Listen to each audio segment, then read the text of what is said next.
पांडवों द्वारा दुर्योधन का अपमान। खांडव वन के दहन के समय अर्जुन ने मय दानव को अभय दान दे दिया था। इससे कृतज्ञ होकर मय दानव ने अर्जुन से कहा, हे कुंती नंदन, आपने मेरे प्राणों की रक्षा की है, अतः आप आज्ञा दें, मैं आपकी क्या सेवा करूं? अर्जुन ने उत्तर दिया, मैं किसी बदले की भावना से उपकार नहीं करता, किंतु यदि तुम्हारे अंदर सेवा भावना है तो तुम श्री कृष्ण की सेवा करो। मयासुर के द्वारा किसी प्रकार की सेवा की आज्ञा मांगने पर श्री कृष्ण ने उससे कहा, हे दैत्य श्रेष्ठ, तुम युधिष्ठिर की सभा हेतु ऐसे भवन का निर्माण करो जैसा कि इस पृथ्वी पर अभी तक न निर्मित हुआ हो। मयासुर ने श्री कृष्ण की आज्ञा का पालन करके एक अद्वितीय भवन का निर्माण कर दिया। इसके साथ ही उसने पांडवों को देवदत्त शंख, एक वज्र से भी कठोर रत्नजटित गदा तथा मणिमय पात्र भी भेंट किया। कुछ काल पश्चात धर्मराज युधिष्ठिर ने राजसूय यज्ञ का सफलतापूर्वक आयोजन किया। यज्ञ के आयोजन के पहले भीम के द्वारा जरासंध का वध हुआ एवं यज्ञ के दौरान शिशुपाल का वध हुआ। यज्ञ के समाप्त हो जाने के बाद भी कौरव राजा दुर्योधन अपने भाइयों के साथ युधिष्ठिर के अतिथि बने रहे। एक दिन दुर्योधन ने मय दानव के द्वारा निर्मित राजसभा को देखने की इच्छा प्रदर्शित की, जिसे युधिष्ठिर ने सहर्ष स्वीकार किया। दुर्योधन उस सभा भवन के शिल्पकला को देखकर आश्चर्यचकित रह गया। मय दानव ने उस सभा भवन का निर्माण इस प्रकार से किया था कि वहां पर अनेक प्रकार के भ्रम उत्पन्न हो जाते थे, जैसे कि स्थल के स्थान पर जल, जल के स्थान पर स्थल, द्वार के स्थान दीवार तथा दीवार के स्थान पर द्वार दृष्टिगत होता था। दुर्योधन को भी उस भवन के अनेक स्थानों में भ्रम हुआ तथा उसे 4 पांडवों के उपहास का पात्र बनना पड़ा। द्रौपदी द्वारा दुर्योधन का अपमान करने की कथा सर्वथा मिथ्या है। द्यूत क्रीड़ा। हस्तिनापुर लौटते समय शकुनी ने दुर्योधन से कहा, भांजे, इंद्रप्रस्थ के सभा भवन में तुम्हारा जो अपमान हुआ है उससे मुझे अत्यंत दुरहक हुआ है। तुम यदि अपने इस अपमान का प्रतिशोध लेना चाहते हो तो अपने पिता धृतराष्ट्र से अनुमति लेकर युधिष्ठिर को द्यूत क्रीड़ा, जुआ खेलने के लिए आमंत्रित कर लो। युधिष्ठिर द्यूत क्रीड़ा का प्रेमी है, अतएव वह तुम्हारे निमंत्रण पर वह अवश्य ही आएगा, और तुम तो जानते ही हो कि पासे के खेल में मुझ पर विजय पाने वाला त्रिलोक में भी कोई नहीं है। पासे के दाव में हम पांडवों का सब कुछ जीतकर उन्हें पुनः दरिद्र बना देंगे। हस्तिनापुर पहुंचकर दुर्योधन सीधे अपने पिता धृतराष्ट्र के पास गया और उन्हें अपने अपमानों के विषय में विस्तार पूर्वक बताकर अपनी तथा मामा शकुनी की योजना के विषय में भी बताया और युधिष्ठिर को द्यूत क्रीड़ा के लिए आमंत्रित करने की अनुमति मांगी। थोड़ा बहुत आनाकानी करने के पश्चात धृतराष्ट्र ने दुर्योधन को अपनी अनुमति दे दी। युधिष्ठिर को उनके भाइयों तथा द्रौपदी के साथ हस्तिनापुर बुलवा लिया गया। अवसर पाकर दुर्योधन ने युधिष्ठिर के साथ द्यूत क्रीड़ा का प्रस्ताव रखा, जिसे युधिष्ठिर ने स्वीकार कर लिया। पासे का खेल आरंभ हुआ। दुर्योधन की ओर से मामा शकुनी पासे फेंकने लगे। युधिष्ठिर जो कुछ भी दांव पर लगाते थे उसे हार जाते थे। अपना समस्त राज्य तक को हार जाने के बाद युधिष्ठिर ने अपने भाइयों को भी दांव पर लगा दिया और शकुनी धूर्तता करके इस दांव को भी जीत गया। यह देखकर भीष्म, द्रोण, विदुर आदि ने इस जुए का बंद कराने का प्रयास किया, किंतु असफल रहे। अब युधिष्ठिर ने स्वयं अपने आप को दांव पर लगा दिया और शकुनी की धूर्तता से फिर हार गए। राजपाट तथा भाइयों सहित स्वयं को भी हार जाने पर युधिष्ठिर कांतिहीन होकर उठने लगे तो शकुनी ने कहा, युधिष्ठिर, अभी भी तुम अपना सब कुछ वापस जीत सकते हो। अभी द्रौपदी तुम्हारे पास दाव में लगाने के लिए शेष है। यदि तुम द्रौपदी को दाव में लगाकर जीत गए तो मैं तुम्हारा हारा हुआ सब कुछ तुम्हें लौटा दूंगा। सभी तरह से निराश युधिष्ठिर ने अब द्रौपदी को भी दाव में लगा दिया और हमेशा की तरह हार गए। चीरहरण। अपनी इस विजय को देखकर दुर्योधन उन्मत्त हो उठा और विदुर से बोला, द्रौपदी अब हमारी दासी है, आप उसे तत्काल यहाँ ले आइए। नीच दुर्योधन के वचन सुनकर विदुर तिलमिलाकर बोले, दुष्ट, धर्मराज युधिष्ठिर की पत्नी दासी बने, ऐसा कभी संभव नहीं हो सकता। ऐसा प्रतीत होता है कि तेरा काल निकट है, इसीलिए तेरे मुख से ऐसे वचन निकल रहे हैं। परंतु दुष्ट दुर्योधन ने विदुर की बातों की ओर कुछ भी ध्यान नहीं दिया और द्रौपदी को सभा में लाने के लिए अपने एक सेवक को भेजा। वह सेवक द्रौपदी के महल में जाकर बोला, महारानी, धर्मराज युधिष्ठिर कौरवों से जुआ खेलते हुए सब कुछ हार गए हैं। वे अपने भाइयों को भी आपके सहित हार चुके हैं। इस कारण दुर्योधन ने तत्काल आपको सभा भवन में बुलवाया है। द्रौपदी ने कहा, सेवक, तुम जाकर सभा भवन में उपस्थित गुरुजनों से पूछो कि ऐसी स्थिति में मुझे क्या करना चाहिए। सेवक ने लौटकर सभा में द्रौपदी के प्रश्न को रख दिया। उस प्रश्न को सुनकर भीष्म, द्रोण आदि वृद्ध एवं गुरुजन सिर झुकाए मौन बैठे रहे। यह देखकर दुर्योधन ने दुःशासन को आज्ञा दी, दुःशासन, तुम जाकर द्रौपदी को यहाँ ले आओ। दुर्योधन की आज्ञा पाकर दुःशासन द्रौपदी के पास पहुँचा और बोला, द्रौपदी, तुम्हें हमारे महाराज दुर्योधन ने जुए में जीत लिया है। मैं उनकी आज्ञा से तुम्हें बुलाने आया हूँ। यह सुनकर द्रौपदी ने धीरे से कहा, दुःशासन, मैं रजस्वला हूँ, सभा में जाने योग्य नहीं हूँ, क्योंकि इस समय मेरे शरीर पर एक ही वस्त्र है। दुःशासन बोला, तुम रजस्वला हो या वस्त्रहीन, मुझे इससे कोई प्रयोजन नहीं है। तुम्हें महाराज दुर्योधन की आज्ञा का पालन करना ही होगा। उसके वचनों को सुनकर द्रौपदी स्वयं को बचाने के लिए गांधारी के महल की ओर भागने लगी, किंतु दुःशासन ने झपटकर उसके घुंघराले केशों को पकड़ लिया और सभा भवन की ओर घसीटने लगा। सभा भवन तक पहुँचते पहुँचते द्रौपदी के सारे केश बिखर गए और उसके आधे शरीर से वस्त्र भी हट गए।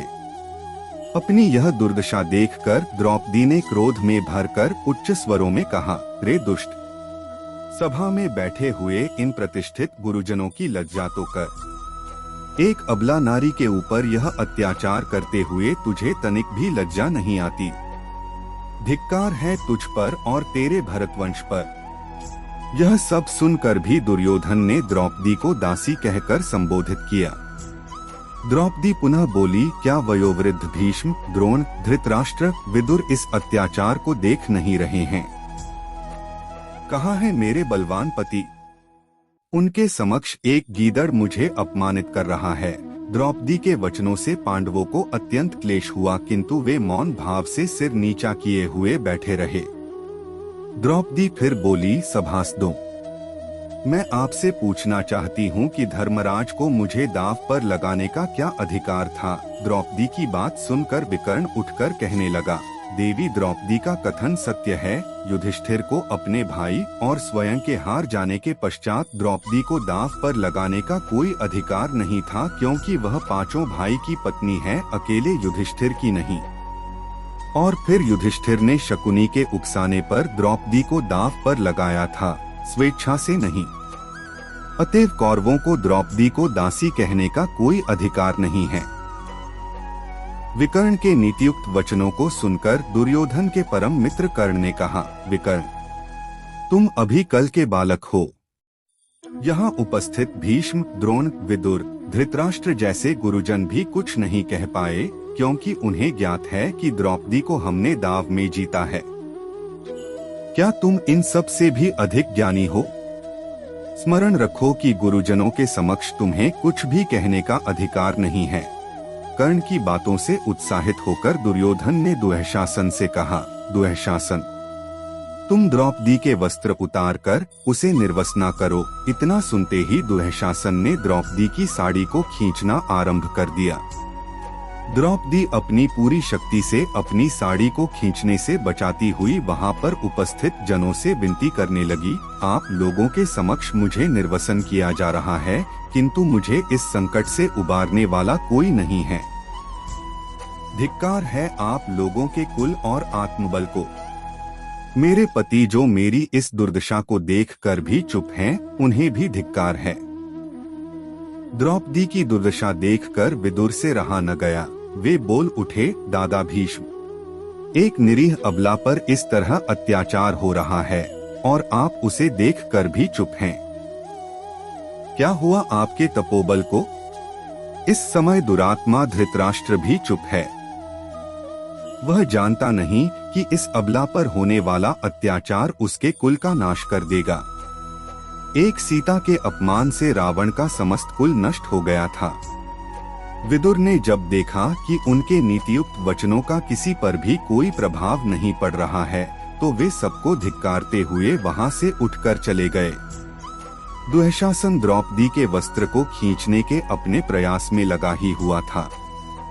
द्रौपदी ने जब वहां उपस्थित सभासदों को मौन देखा, तो वह द्वारिकावासी श्री कृष्ण को टेरती हुई बोली, हे गोविंद, हे मुरारे, हे कृष्ण, मुझे इस संसार में अब तुम्हारे अतिरिक्त और कोई मेरी लाज बचाने वाला दृष्टिगत नहीं हो रहा है। अब तुम ही इस कृष्णा की लाज रखो। भक्तवत्सल श्री कृष्ण ने द्रौपदी की पुकार सुन ली। वे समस्त कार्य त्याग कर तत्काल अदृश्य रूप में वहां पधारे और आकाश में स्थिर होकर द्रौपदी की साड़ी को बढ़ाने लगे। दुःशासन द्रौपदी की साड़ी को खींचते जाता था और साड़ी थी कि समाप्त होने का नाम ही नहीं लेती थी। साड़ी को खींचते खींचते दुःशासन शिथिल होकर पसीने पसीने हो गया, किंतु अपने कार्य में सफल न हो सका। अंत में लज्जित होकर उस चुपचाप बैठ जाना पड़ा। अब साड़ी के उस पर्वत के समान ऊंचे ढेर को देखकर वहां बैठे समस्त सभाजन द्रौपदी के पातिव्रत की मुक्तकंठ से प्रशंसा करने लगे और दुःशासन को धिक्कारने लगे। द्रौपदी के इस अपमान को देखकर भीमसेन का सारा शरीर क्रोध से जला जा रहा था।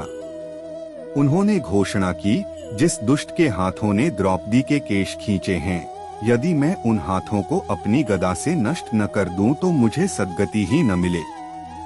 यदि मैं उसकी छाती को चीरकर उसका रक्तपान न कर सकूं तो मैं कोटि जन्मों तक नरक की वेदना भुगतता रहूं। मैं अपने भ्राता धर्मराज युधिष्ठिर के वश में हूं, अन्यथा इस समस्त कौरवों को मच्छर की भांति मसलकर नष्ट कर दूं।